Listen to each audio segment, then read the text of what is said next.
long morning already. All right, sir, are you Thomas Johnson? Yes, ma'am. And Mr. Johnson, this is your initial appearance in cause number 24 DCCR 2265.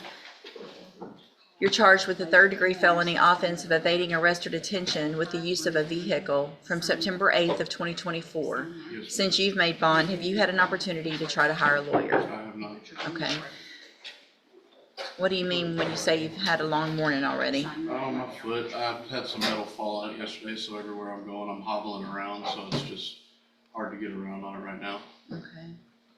Give me just a second to check something. It makes for moving not so pleasant.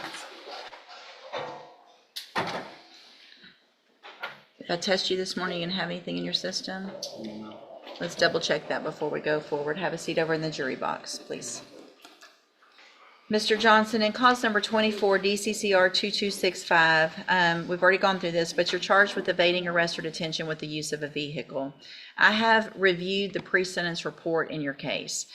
Based on that report and the fact that there is an allegation, obviously an allegation of a high-speed, very dangerous chase, but in addition to that, there's an allegation that drugs were thrown out of the vehicle during that chase, and that's why I ordered the drug test this morning.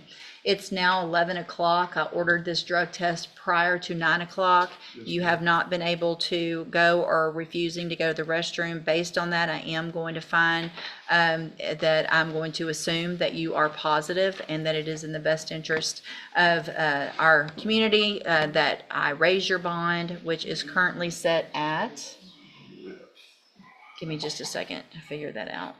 It was at 10,000. 10,000? Yes, I'm going to raise your bond in your case to $30,000.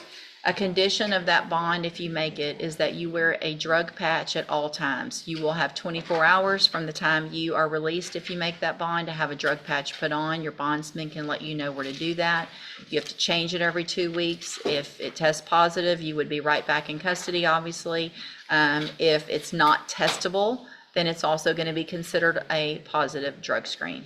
You can go back with the bailiff. Can I say anything right now? Not today, not now.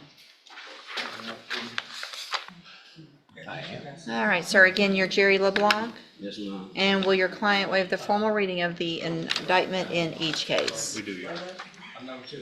Hey, y'all, I'm still going.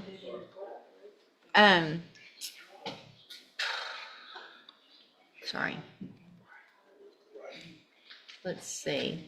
Mr. LeBlanc, in cause number 21-38605, you're charged with a state jail felony offense of theft from August 27th of 2021, and how do you plead to that charge?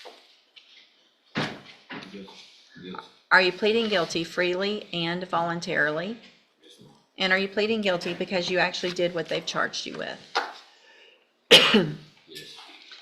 And then in cause number 22-40408, you're charged with the state jail felony offense of abandoning a child from August 27th of 2021. And how do you plead to that charge?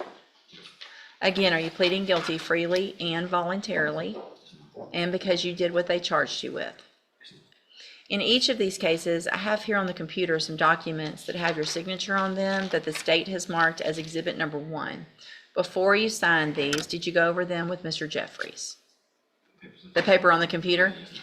Do you fully understand them? Yes, ma'am. And do you understand, if I follow the agreements that you've made with the district attorney, that you will be waiving or giving up any right to appeal? Yes. And it looks like the agreement that you've reached in each of your cases is for a cap of 15 months in the state jail prison, which means if I follow the agreements, I cannot give you more than 15 months in state jail. I can give you 15 months, I can give you less. It'll all depend on the information that I get when we come back at sentencing. You have an absolute right to have a jury come in and determine 2 things. The first is to determine if you're guilty or not, and then you could leave your punishment up to that jury if they found you guilty. If we go forward this way, you're waiving that and leaving it up to me. And is that what you want to do? Yes, ma'am. Yeah. I don't understand. Cases are together, concurrent.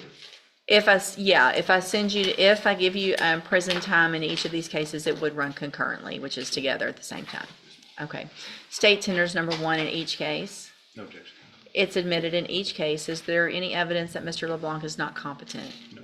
And also, Mr. LeBlanc, do you understand if you're not a U.S. citizen that a plea of guilty or no contest may result in your deportation, exclusion from admission to the country, or denial of naturalization under federal law?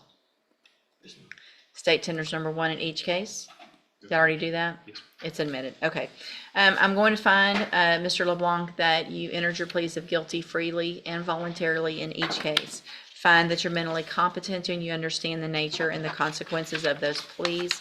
Find sufficient evidence in each case to find you guilty. However, I'm going to reset your cases so that the probation department can do a pre-sentence report. That'll give me more information about you, your cases. Then we'll come back at a later date for sentencing. Anything that you think is important for me to know, be sure and get that information to Mr. Jeffries. He will present it to me on your behalf when we come back. You need to stop and talk to probation on your way out of the courtroom today, and she's sitting at that desk right there. Okay, we'll see you back at sentencing. Thank you, Your Honor. Thank you. You're all free to go. Morning. Are you Isaiah Brown? And Mr. Brown, this is your initial appearance in cause number 25, DCCR 0356. You're charged with a third-degree felony offense of abandoning.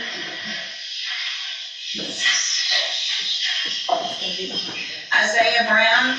Oh, I like that. Listen to this. What's happening? Up here.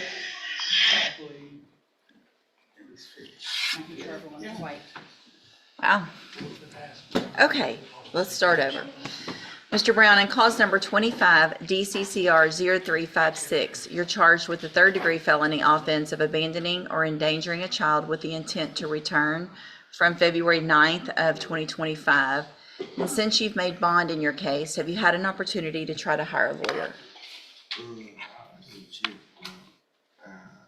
don't have the money for it. Okay, you get a check from, you do? All right, so that means you qualify for a court-appointed lawyer. And so what I'm going to do is have you have a seat just for a minute, right over here in the courtroom. You have it? Never mind. Come right in front of her. She's going to let you know who your lawyer is going to be and what you need to do, okay? Good morning, sir. Are you Patrick Stewart? Are you Patrick Stewart? Yes, ma'am. And Mr. Stewart, this is your initial appearance in cause number 24, DCCR 2176. You're charged with a third-degree felony offense of injury to an elderly individual from September 27th of 2024. Since you've made bond in your case, have you had an opportunity to hire a lawyer? Can you hear me? Yeah, I hear you. Do you understand what I'm saying? You're asking if I hire no lawyer? Yeah. No, I haven't hired a lawyer, but I need to get a court appointed lawyer. Okay, well, are Probably you, have to do that while I'm here today. well, are you working? I'm not working though. Okay, why aren't you working? I don't have a vehicle or a phone or anything. I ain't got no way to get to work. And actually, I'm right, I need to go, I'm gonna go into the hospital when I leave here. If I test you today, you gonna have anything in your system? No. Have a seat in the jury box. Let's have a seat right over there. We're going to find that out first. Mr. Stewart, you tested positive for THC, methamphetamines, and amphetamines, which is obviously a violation of the condition of your bond. When was the last time you smoked marijuana? Man, like a week ago with somebody. When's the last time you used methamphetamine? Shit, about a week ago. All right, so Mr. Stewart, obviously, as those are violations of your bond, what is his bond set at right now? Let me see if I can find it too. Give me a second.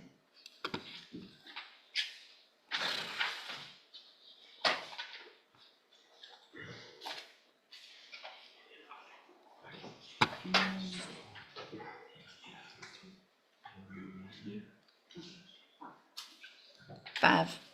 So, Mr. Stewart, I'm going to raise your bond because you violated, obviously, the conditions of it by using illegal substances. I'm going to raise your bond to $20,000. A condition of that bond, if you make it, is that you will be required to have a drug patch on at all times. You will have 24 hours from the time you're released from custody if you make that bond to get the drug patch on. You will have to go get that changed every 2 weeks. If it tests positive and you make that bond, the bond's gonna go up and you're gonna be back in jail. You're using drugs 1 week before you come to felony court while you have go back with the bailiff. Thanks for watching. Make sure to hit that like and subscribe button for more crazy court hearings like this one.